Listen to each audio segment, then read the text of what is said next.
2023లో Jailer సినిమాతో ప్రేక్షకులను మురిపించి మళ్ళీ హిట్ ట్రాక్ ఎక్కారు హీరో రజనీకాంత్ గారు. ఇప్పుడు ఈ జోష్లోనే లాల్ సలాంతో అలరించేందుకు సిద్ధమయ్యారు. ఆయన కూతురు ఐశ్వర్య ఈ మూవీకి డైరెక్టర్గా పనిచేశారు. విష్ణు విశాల్, విక్రాంత్ హీరోలుగా నటించారు. సాంగ్స్ అండ్ ప్రమోషన్స్తో అందరి దృష్టిని అట్రాక్ట్ చేసిన ఈ సినిమా ఈ శుక్రవారం థియేటర్లోకి వచ్చింది.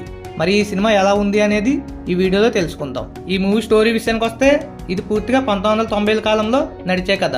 హిందూ ముస్లింలు ఐకమత్యంగా సోదరభావంతో ఉండే ఊరు కసుమూరు. అక్కడి నుంచి ముంబై వెళ్లి గొప్ప బిజినెస్ మ్యాన్గా ఎదుగుతాడు మొయినుద్దీన్. తన కొడుకు శంసుద్దీన్ను క్రికెటర్ చేయాలన్నది అతని కళ. మొయినుద్దీన్ ఊరు వదిలి వెళ్ళాక కొందరు రాజకీయ నాయకుల కుట్రల వల్ల ఊళ్ళోని ప్రజలు 2 వర్గాలుగా చీలిపోతారు.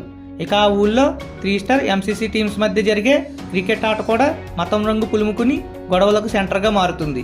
ఒకరోజు మ్యాచ్ జరుగుతుండగా 2 టీమ్స్ మధ్య పెద్ద గొడవ జరుగుతుంది. ఆ గొడవలోనే శంసుద్దీన్ చేతిని నరికేస్తాడు గురు అలియాస్ గురునాథం. ఇంతకీ ఆ గురు మరెవరో కాదు, మొయినుద్దీన్ ప్రాణ స్నేహితుడు కొడుకే. క్రికెట్లో జరిగిన ఆ గొడవ మతకల్లోలంగా మారుతుంది. మరి ఆ తర్వాత ఏమైంది? అసలు క్రికెట్లో జరిగిన గొడవకు కారణం ఏంటి? శంసుద్దీన్ చేయి నరికేసేంత కోపం గురువుకి ఎందుకు వచ్చింది? తన కొడుకు చేయి నరికిన గురువును మొయినుద్దీన్ ఏం చేశాడు? ఊళ్ళో జాతరకు ఈ కథకు ఉన్న సంబంధం ఏమిటి? ఊళ్ళోని మత కల్లోలాలు ఎలా సర్దుమణిగాయి అన్నది మూవీ చూసి తెలుసుకోవాల్సిందే. ఈ మూవీ ఎలా ఉందంటే, మతాన్ని నమ్మితే మనసులో ఉంచుకో, మానవత్వాన్ని అందరితో పంచుకో. ఈ సినిమా ట్రైలర్లో రజనీ చెప్పిన డైలాగ్ ఇది. ఈ సినిమాతో డైరెక్టర్ చెప్పదలుచుకున్న మెసేజ్ ఇదే. ఇలా మత సామరస్యాన్ని చాటి చెప్పే బ్యాక్గ్రౌండ్లో ఇప్పటి వరకు స్క్రీన్ పైకి ఎన్నో సినిమాలు వచ్చాయి. అయితే దీంట్లో ఆ పాయింట్ని క్రికెట్ను బేస్ చేసుకుని దానికి రాజకీయాన్ని తగిలించి కొత్తగా చూపించే ప్రయత్నం చేశారు. ఊళ్ళో జరిగే జాతర, ఆ జాతరలో జరిగే గొడవ సబ్ స్టోరీగా ఉంటుంది. అయితే ఈ 3 పాయింట్స్ని సరిగ్గా ఉపయోగించి స్టోరీని ఇంట్రెస్ట్గా తీయడంలో డైరెక్టర్ ఐశ్వర్య స్టార్టింగ్ నుంచే తడబడింది. ఈ సినిమా చూస్తున్నంతసేపు ఓ సరైన డైరెక్షన్లో ముందుకు వెళ్తున్నట్లు అనిపించదు.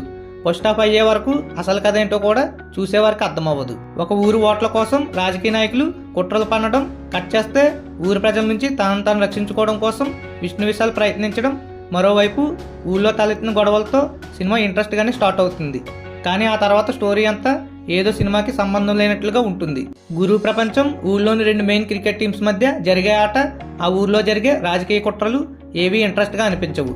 ఇక మధ్యలో వచ్చే లవ్ ట్రాక్, పాటలు ఆడియన్స్ పేషెన్స్కి ఒక టెస్ట్ లాంటిది. మధ్యలో రజనీ ఎంట్రీ సీన్, ఆ తర్వాత వచ్చే యాక్షన్ సీక్వెన్స్ కాస్త ఇంట్రెస్ట్గా ఉంటాయి. ఇంటర్వెల్కి ముందు ఊరి జాతర బ్యాక్గ్రౌండ్లో వచ్చే సీన్స్ కూడా బాగుంటాయి. ఆ జాతర కోసం అరువు తెచ్చిన రథంను రాజకీయ కుట్రలో భాగంగా జాతర మధ్య నుంచి తీసుకెళ్లిపోవడంతో ఇంటర్వెల్ కార్డు పడుతుంది. సెకండ్ హాఫ్ అంతా ఎక్కువగా రథం చుట్టూనే తిరుగుతుంది. ఊరు వాళ్ళ దృష్టిలో నీచుడిలా మారిన గురు తనను తాను మారానని నిరూపించుకోవడానికి జాతర కోసం రథం తయారు చేసి తీసుకురావాలని సిద్ధపడతాడు. ఆ తర్వాత వచ్చే డ్రామా అంతా బోరింగ్. ఇక గురువుకు శంసుద్దీన్కి మధ్య ఉన్న వైరానికి గల కారణం అంత బలంగా అనిపించదు. కథలో కీలకమైన మొయినుద్దీన్ ఫ్రెండ్షిప్ ఎపిసోడ్ను ఎక్కడా మంచిగా చూపించలేదు. క్లైమాక్స్లో జాతరను సెంటర్గా చేసుకుని కాంతారా స్టైల్లో డిఫరెంట్ ఎండింగ్ ఇవ్వాలనుకున్నారు. అది వర్కౌట్ అవ్వలేదు. ఈ మూవీలో ఎవరెలా చేశారంటే, మొయినుద్దీన్ క్యారెక్టర్లో రజనీకాంత్ కనిపించినంతసేపు ప్రేక్షకుల్లో ఓ ఉత్సాహం కనిపిస్తుంది. ఎందుకంటే ఈ సినిమా విషయంలో ఉన్న ఒకే ఒక్క రిలీఫ్ ఆయన మాత్రమే.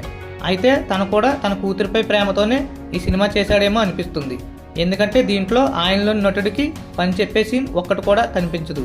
ఆయన క్యారెక్టర్కు దీంట్లో సాయి కుమార్ డబ్బింగ్ చెప్పారు. మనో గారి వాయిస్కి అలవాటు పడిన ఆడియన్స్ సాయి కుమార్ గారి వాయిస్కి అడిక్ట్ అవ్వలేకపోయారు. గురువు క్యారెక్టర్లో విష్ణు విశాల్ చక్కగా నటించాడు. తనదైన స్టైల్లో ఈజీగా ఈ క్యారెక్టర్ను చేసుకుంటూ వెళ్ళిపోయాడు. విక్రాంత్, సెంథిల్, తంబి రామయ్య, నిరోషాలు కూడా వారికి తగ్గట్టుగానే నటించారు. హీరో తల్లి క్యారెక్టర్లో జీవిత మూవీ అంతా ఏడుపు లుక్లోనే కనిపించింది. నాయిక క్యారెక్టర్ అయితే ముచ్చటగా 3 సీన్స్లో కనిపిస్తుంది. మతం, క్రికెట్, స్నేహం, రాజకీయం ఇలా అనేక రకాల అంశాలని కిచిడీ చేసి ఆడియన్స్కు ఏదో డిఫరెంట్ రుచిని చూపించాలనుకుంది డైరెక్టర్ ఐశ్వర్య. ఈ సినిమాలో ఏది ఫ్లాష్ బ్యాకో, ఏది ప్రెజెంట్లో జరుగుతున్న కథో అసలు అర్థం కాదు.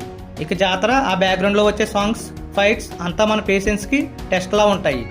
ఏఆర్ రెహమాన్ మ్యూజిక్ పర్వాలేదు అనిపిస్తుంది. ఈ మూవీలో ప్రొడక్షన్ వాల్యూస్ కూడా బాగానే ఉన్నాయి. ఓవరాల్గా చెప్పాలంటే లాల్ సలాం మూవీ ఓకే, పర్వాలేదు అనిపిస్తుంది.